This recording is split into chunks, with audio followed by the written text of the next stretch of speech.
30 साल के लंबे तगड़े शख्स ने चीन के शहर चांगान से अपना सफर शुरू किया, पैदल भारत पहुंचने के इरादे के साथ। ये यात्रा करने का शायद सही समय नहीं था, क्योंकि चीन में गृह युद्ध छिड़ा हुआ था और वहां की सड़कों पर डाकुओं और लुटेरों का बोलबाला था। दूसरे, चीन के नागरिकों के देश छोड़ने पर भी पाबंदी लगी हुई थी। इस यात्री का नाम हुएनसांग था।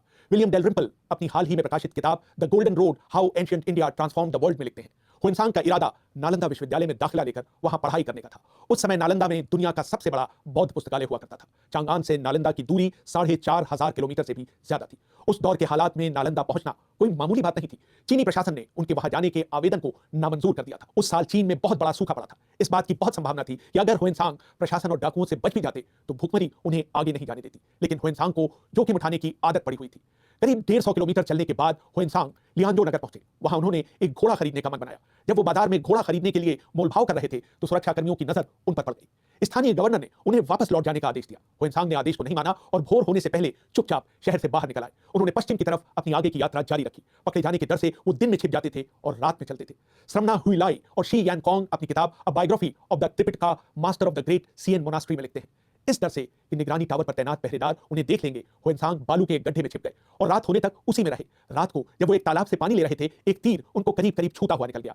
एक क्षण बाद एक और तीर उनकी दिशा में आया। यह एहसास होते ही कि उन्हें निशाना बनाया जा रहा है, वो जोर से चिल्लाए, मैं राजधानी से आया भिक्षु हूं, मुझे मत मारो। निगरानी टावर पर तैनात पहरेदारों का प्रमुख एक बौद्ध था। हालांकि उसे हुएनसांग को गिरफ्तार करने के आदेश मिल चुके थे, लेकिन उसने उनकी मदद करने का फैसला किया। उसने उन्हें खाना खिलाया और बताया कि वो किस रास्ते से जाएं जहां उन्हें पकड़ा नहीं जा सकेगा। कुछ दूरी तक वो उनके साथ भी गया। इसके बाद हुएनसांग ने मोहयान रेगिस्तान, पामीर दर्रा, समरकंद और बामियान होते हुए जलालाबाद के पास से भारत में प्रवेश किया। मैदानी इलाके में पहुंचकर गंगा नदी में वो एक नाव पर सवार हुए। उनके साथ 80 और यात्री थे।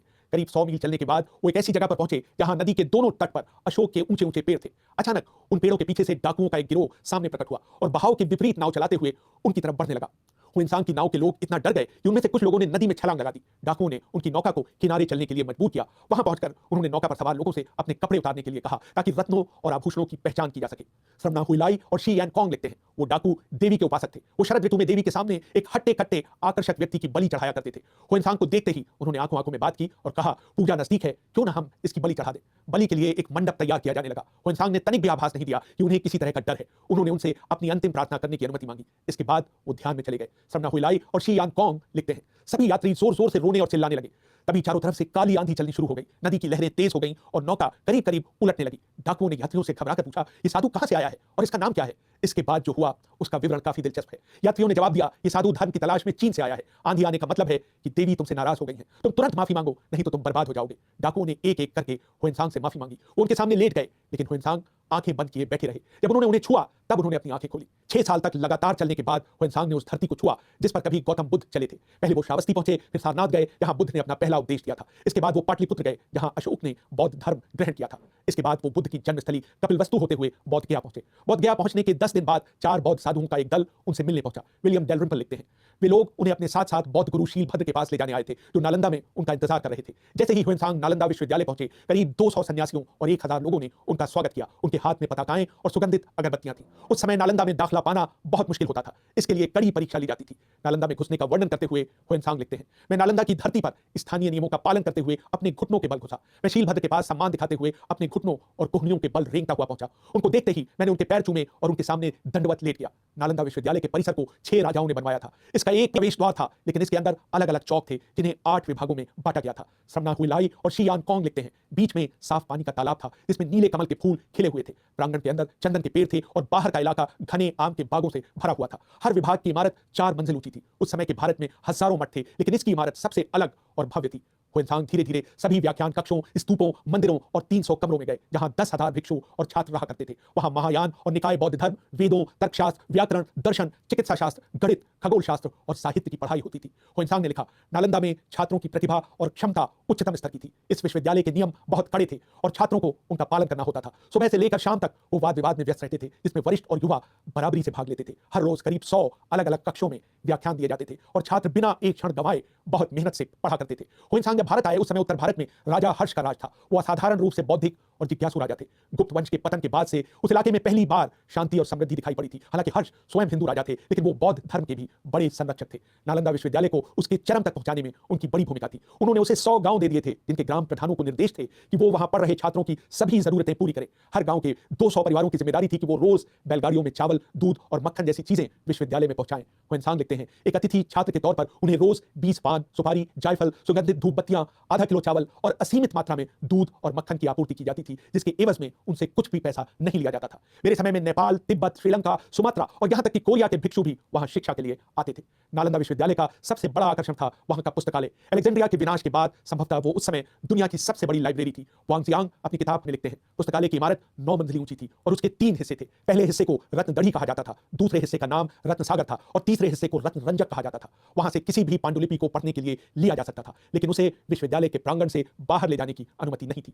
नालंदा में रिवाज था कि छात्रों से अपेक्षा की जाती थी कि वो गुरुओं की सभी जरूरतों का ध्यान रखें, जिसमें उनकी मालिश करना, उनके कपड़े तह करना और उनके कमरे साफ करना शामिल रहता था। बेंजामिन ब्रोस अपनी किताब Hiuen Tsang China's legendary Pilgrim and translator में लिखते हैं, हर सुबह हुएनसांग अपने 10 फीट बाई 10 फीट के कमरे में नगाड़े की आवाज के साथ उठते। कमरे के बाहर उनके स्नान के लिए हौज बने होते। उसके बाद वो व्याख्यान सुनते और कभी-कभी खुद भी व्याख्यान देते। हर शाम वो पुस्तकालय में उन संस्कृत पांडुलिपियों की प्रति बनाते जिन्हें वो अपने साथ चीन ले जाना चाहते थे। 5 साल के बाद उनके अपने पास दुर्लभ भारतीय पांडुलिपियों की लाइब्रेरी तैयार हो गई थी, जिन्हें वो अपने साथ चीन ले जाने का इरादा रखते थे। सन 643 में भारत में 10 साल गुजारने के बाद उन्होंने बंगाल के मठों की अंतिम यात्रा की और फिर चीन लौटने की तैयारी शुरू कर दी।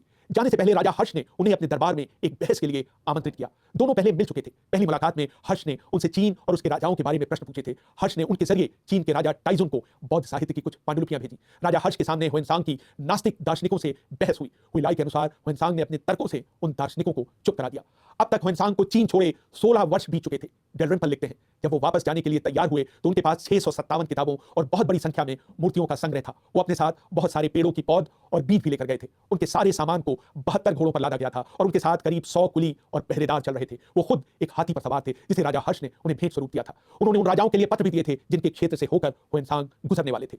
लौटते समय हुएनसांग के साथ एक दुर्घटना हुई। जब वो अटक के पास सिंधु नदी पार कर रहे थे, एक बड़ा तूफान आया जिसमें उनकी कुछ बेशकीमती पांडुलिपियां नष्ट हो गई। बेंजामिन ब्रास लिखते हैं, हाथी पर सवार हुएनसांग खुद तो नदी पार करने में कामयाब हो गए, लेकिन उनके पीछे चल रही पांडुलिपियों से भरी हुई कुछ नौकाएं तूफान में पलट गईं। नाविक लोग तो बचा लिए गए, लेकिन करीब 50 पांडुलिपियां और बीजों से भरे कुछ बक्से बह गए।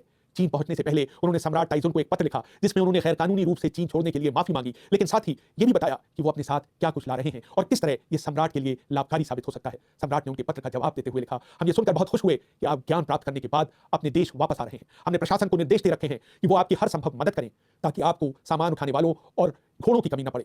8 फरवरी 645 की सुबह राजधानी चांगान की सड़कों पर हजारों लोग हुएनसांग के स्वागत में उतर आए। 16 साल पहले इसी जगह से वो भारत की यात्रा पर निकले थे। उनको सबसे पहले होंगफू मठ ले जाया गया और 15 दिन बाद 23 फरवरी को सम्राट टाइजुन ने योयेंग के अपने महल में उनसे मुलाकात की। इन मुलाकातों का सिलसिला जारी रहा और सम्राट ने उनसे उनकी भारत यात्रा के अनुभव, वहां के मौसम, उत्पाद और रीति रिवाजों के बारे में कई सवाल पूछे। स्टैनली वीनस्टीन अपनी किताब बुद्धिज्म अंडर द टैंग में लिखते हैं, राजा ने उन्हें अपनी सरकार में शामिल होने का न्योता भी दिया, लेकिन हुएनसांग ने उसे यह कहते हुए स्वीकार कर दिया कि सरकारी अधिकारियों के लिए जरूरी प्रशिक्षण उनके पास नहीं है। वो चांगान के एक शाही मठ में रहने चले गए और भारत की अपनी यात्रा के अनुभवों के बारे में लिखने लगे। बाद में इसका अंग्रेजी अनुवाद किया गया। ये चीन में भारत के बारे में सबसे प्रामाणिक और महत्वपूर्ण शोध बन गया। आज भी राजा हर्ष के दौर को समझने के लिए हुएनसांग के लिखे विवरणों की मदद ली जाती है।